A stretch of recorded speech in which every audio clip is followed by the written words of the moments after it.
اور ہم یاد آسوی منانے کے لیے بیٹھے ہیں۔ حضور نقیب الاولیاء کی زیر سائے میں بیٹھے ہوئے ہیں، آپ کی سرپرستی میں بیٹھے ہیں، آپ کی صدارت میں بیٹھے ہیں، آپ کے چھتر سایہ میں بیٹھے ہوئے ہیں۔ اٹینشن پلیز کم ہیئر، آپ ادھر آئیے، آپ انہیں دیکھیے، یہ آپ کو دیکھیں۔ آپ کو پتہ نہیں ہے عرس آسوی کرنے والوں، ختم بخاری شریف کی محفل میں آنے والوں، جشن قرآن، جشن دستار حفظ و قرات اور جشن دستار عالمیت میں آنے والوں، ان مفتیان اکرام کی فراغت دیکھنے والوں، مالدہ ٹاؤن کی سرزمین پہ آنے والوں، نیم تلا کی سرزمین پہ آنے والوں، آسوی نگر میں آنے والوں، تمہیں یہ معلوم نہیں ہے تم صرف ایک عرس میں نہیں آئے ہو، ایک جلسے میں نہیں آئے ہو، ایک جشن میں نہیں آئے ہو، ایک محفل میں نہیں آئے ہو، حضور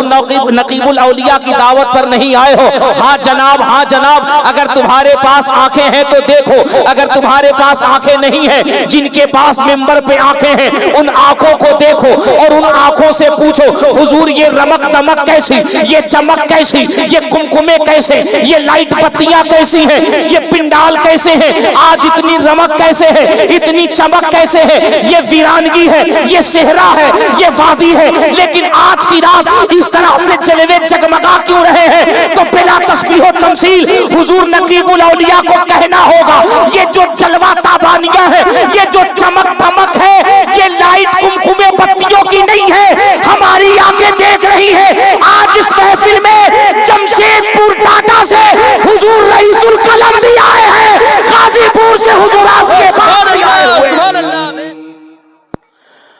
الف لام میم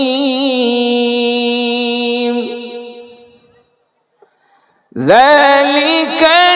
الکتاب لا ریب فیہ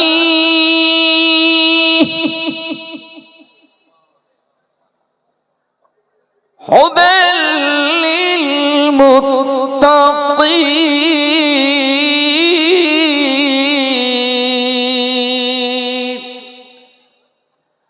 آمنت باللہ صدق اللہ العظیم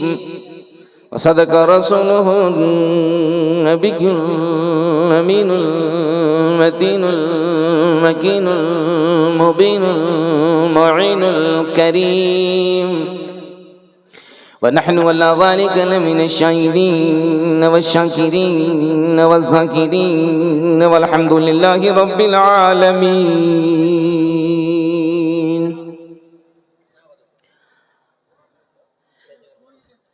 بڑے ادب کے ساتھ ہم گزارش کرتے ہیں کہ جو کرنا ہے جلدی سے کرنا۔ حوریں لے جاتی ہیں پوشاک پہ ملنے کے لیے، اس کی یاد منانے بیٹھے ہیں جس کی فکر کا عالم یہ ہے، فرماتے ہیں اخیر وقت ہے آسی چلو مدینے کو، نثار ہو کے مرے تربت پیمبر پر۔ بڑے عظیم گھرانے کا ذکر کرنے کے لیے آپ بیٹھے ہیں، تھوڑی دیر کے لیے اگر آپ دل لگائیں گے اور تھوڑی دیر کے لیے اگر آپ عقیدت سے بیٹھیں گے،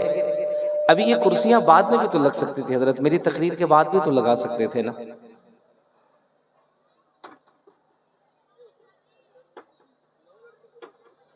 بڑے عظیم گھرانے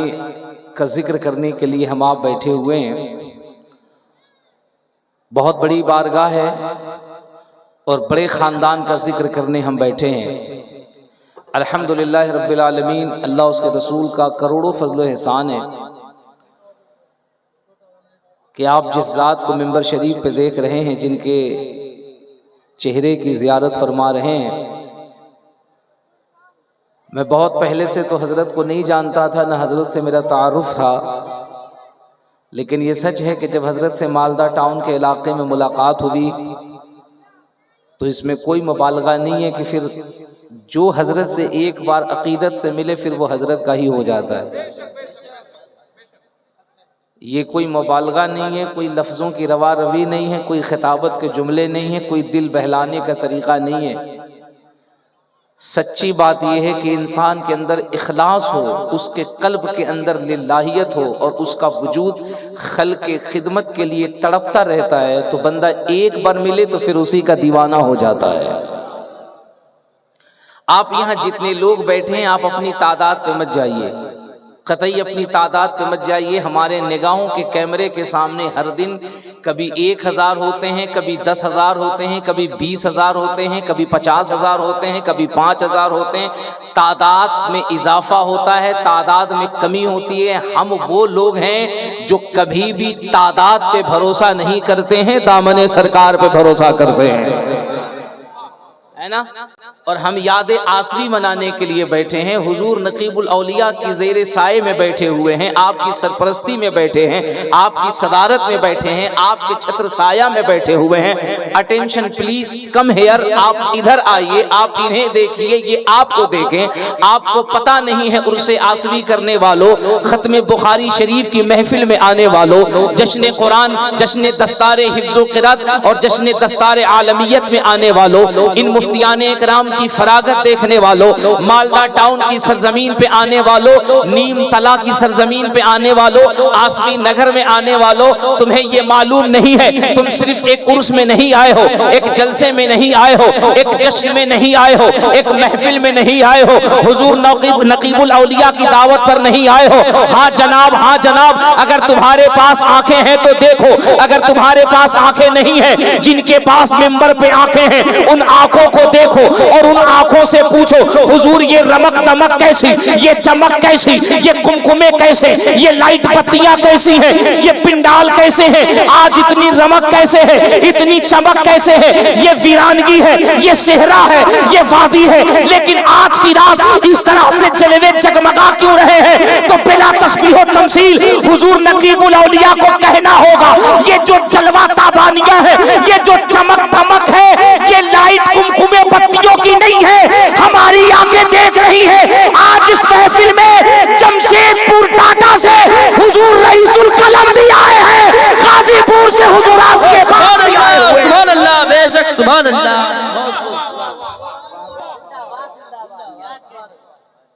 محبوب کی محفل کو ہم خاموش مجمع میں بولنے کا مجاز نہیں رکھتے، وہ الگ بات ہے کہ ہم بولنا چاہیں تو ہم بند کمرے میں بھی بولیں، لیکن اللہ کا فضل ہے کہ ہم نے احمد رضا کے نام کی روٹی کھائی ہے، سبحان اللہ، سبحان اللہ۔ ہم نے احمد رضا کے نام کی روٹی کھائی ہے۔ ہم 10x10 کے کمروں میں، 10x10 کے روم میں ہم کیمرہ لگا کر، مائک لگا کر باتیں نہیں کرتے ہیں۔ ہم تو ان کے ماننے والے ہیں کہ ہمارا امام، ہمارا قائد جب ہند سے عرب کی سرزمین پر جاتا ہے، جیل ان کا ہوتا ہے، بیڑی ان کی ہوتی ہے، لیکن خطبہ محمد الرسول اللہ کا پڑھا جاتا ہے۔ سبحان اللہ، بے شک بہت خوب۔ ہم تو ان کے ماننے والے ہیں جن کی شان کا یہ عالم ہے، وہ جہاں بھی رہتے ہیں، زمین کسی کی بھی ہوتی ہے، حکومت مدینے والے کی ہوا کرتی ہے۔ الحمدللہ رب العالمین، اسی خانوادے کے چشم و چراغ ہے، اسی ذات سے تعلق ہے حضور نقیب الاولیاء کا۔ چند مہینے پہلے میری پہلی ملاقات حضرت سے مالدہ ٹاؤن کے علاقے میں حضرت علامہ شاکر نوری صاحب قبلہ کے جلسے میں حضرت سے ملاقات ہوئی۔ اس سے پہلے مالدہ ٹاؤن میرا درجنوں بار آنا ہوا، کئی بار میں آیا، سال میں کئی بار اس علاقے میں میرا آنا جانا لگا رہتا ہے، الحمدللہ رب العالمین۔ لیکن جب حضرت سے ملاقات ہوئی، بہت تھوڑی ملاقات، بہت مختصر ملاقات، میری گفتگو کا اختتام تھا، حضرت کی آمد تھی، چند لمحے حضرت سے ملاقات ہوئی، حضرت کے مختصر سے گفتگو ہم نے اپنے کلیجے میں رکھا۔ ہم پورے راستے سوچتے چلے گئے، یار حضرت اگر چاہتے تو کلکتہ جیسی چمک دھمک والی زمین پر اور کلکتہ جیسے بھاگ دوڑ والے شہر کے اندر حضرت اپنا آستانہ بنا لیتے، حضرت اگر چاہتے تو جمشید پور ٹاٹا میں اس قلعے کی تعمیر کر دیتے، حضرت اگر چاہتے تو یو پی کے غازی پور میں چلے جاتے، حضرت اگر چاہتے تو بمبئی چلے جاتے، حضرت اگر چاہتے تو مہاراشٹر کے کسی بڑے شہر کا انتخاب کر لیتے۔ بات کیا ہے کہ آج سے 20 سال پہلے ایک مرد قلندر تمام شہر کی رعنائیوں کو چھوڑ کر ایک چٹیل بیابان علاقے کے اندر آتا ہے اور وہاں دین کے قلعے کی بنیاد رکھتا ہے۔ وجہ کیا تھی؟ جب میں سوچتا رہا تو بہت غور و فکر کرنے کے بعد یہ پتا چلی ہم نے بہت سے ایسے پیر دیکھے ہیں جناب، ہم نے بہت سے ایسے پیروں کو دیکھا ہے جنہوں نے پیری مریدی کا جب سلسلہ شروع کیا اور لوگوں کو جب داخلے سلسلہ شروع کیا تو مریدوں کو پہلے یہ تعلیم دی ہے، دیکھو ہمارے پاس گاڑیاں کتنی ہے اور ہمارے گاڑیوں کی لسٹ میں کون کون سی گاڑیاں ہیں، بی ایم ڈبلیو آئی کی نہیں آئی، مرسیڈیز آئی کی نہیں آئی، فراری آئی کی نہیں آئی، اولیکس آئی کی نہیں آئی۔ جب کاروں سے دل بھر جاتا ہے پھر اس کے بعد وہ بلڈنگوں کی طرف رخ کرتے ہیں اور وہ کہتے ہیں دیکھو ہماری بمبئی میں بلڈنگ ہے کہ نہیں، کلکتہ میں بلڈنگ ہے کہ نہیں، ناندیڑ میں بلڈنگ ہے کہ نہیں، دہلی میں بلڈنگ ہے کہ نہیں۔ لیکن جب ہم نے حضرت شکیل ملت کی تاریخ پڑھی اور جب میں نے حضرت نقیب الاولیاء کو جانا تو پتا چلا یہ وہ پیر ہے جس نے اپنی بلڈنگوں کی طرف توجہ نہ فرمائی، اپنی کار کی طرف توجہ نہ فرمائی، بلکہ جہاں جا رہے ہیں خانقاہ اعظمی بنا رہے ہیں، دارالعلوم بنا رہے ہیں، ادارہ بنا رہے ہیں۔ میں نے کہا پیر صاحب آپ بھی بلڈنگ بنا سکتے تھے، آپ بھی کار خرید سکتے تھے، پیر ہاتھ چموا سکتے تھے۔ حضرت نے کہا ہم نے جو شہر شہر خانقاہ قائم کیے ہیں اس خانقاہ کے قائم کرنے کا مقصد یہ ہے کہ جب کوئی ہمارا سنی نوجوان بدعقیدگی کے پتھر سے مارا جائے گا ہم اسے خانقاہ اعظمی میں لائیں گے اور اسے اس کے نبی کا ایسا جام پلائیں گے وہ بیٹھے گا بنگال کی سرزمین پر لیکن آنکھ بند کرے گا تو اسے مدینے کی زیارت ہو جائے۔ نعرہ تکبیر، نعرہ رسالت، نعرہ تکبیر، نعرہ رسالت، نعرہ حیدری۔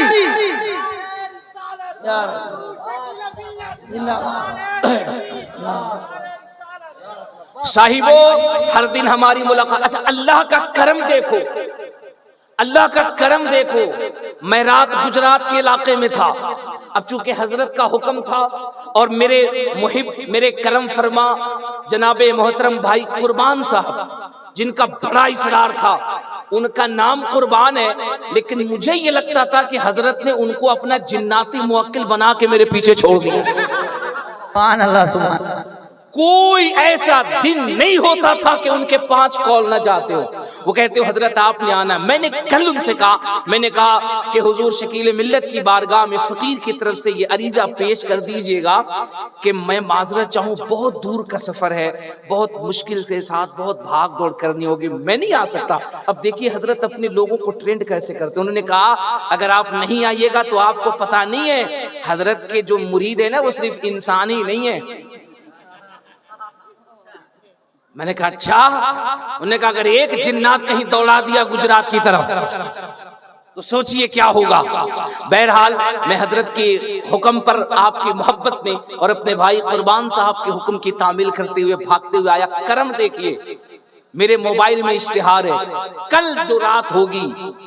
آنے والی جو رات ہوگی 2 تاریخ، اللہ کا کرم ہے مجھے اسی غازی پور میں جہاں سرکار آسی پاک کا روضہ ہے محلہ نور الدین میں مجھے تقریر کرنا ہے۔ سبحان اب یہ جو ہمارے حضرت علامہ اسامہ صاحب قبلہ بیٹھے ہیں جس کا ذکر اشعار میں ہمارے نادر بھائی نے کیا، اب میں نہ کہوں کہ یہ میرا نصیبہ ہے، انہوں نے شعر پڑھا۔ اللہ کا کرم دیکھو میں پریکٹیکل کر رہا ہوں، آج میں نواسے کی دعوت پر تقریر کر رہا ہوں، کل نانا کی بارگاہ میں تقریر کرنے جاؤں ہے کہ نہیں؟ یہ بزرگوں کی عطا ہوتی ہے، بزرگوں کا کرم ہوتا ہے، بڑے کرم کی بات ہے صاحب۔ ہر رات کہیں نہ کہیں ملاقات ہوتی ہے لوگوں سے، اور ممبر شریف پہ اکثر ہمارے پیر صاحبان ہوتے ہیں،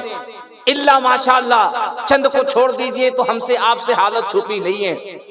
لیکن میں پوری ذمہ داری سے کہہ رہا ہوں، دنیا سنتی ہے سوشل میڈیا کے ذریعے سے، میں پوری ذمہ داری سے کہہ رہا ہوں، ہندوستان کی سرزمین پر اگر حضور شکیل ملت جیسے ذمہ دار ہمارے 1 درجن مشائخ ہو جائیں تو ہماری قوم کی 90% جہالت کو ختم کر کے ان کے کلیجوں میں علم کی روشنی کو ڈالا جا سکتا ہے۔ میں بالخصوص اپنی علماء کی توجہ چاہوں اور آپ توجہ سے سننا، میں یہ بات کیوں کہہ رہا ہوں، میں یہ بات اس لیے کہہ رہا ہوں، میں نہیں کہتا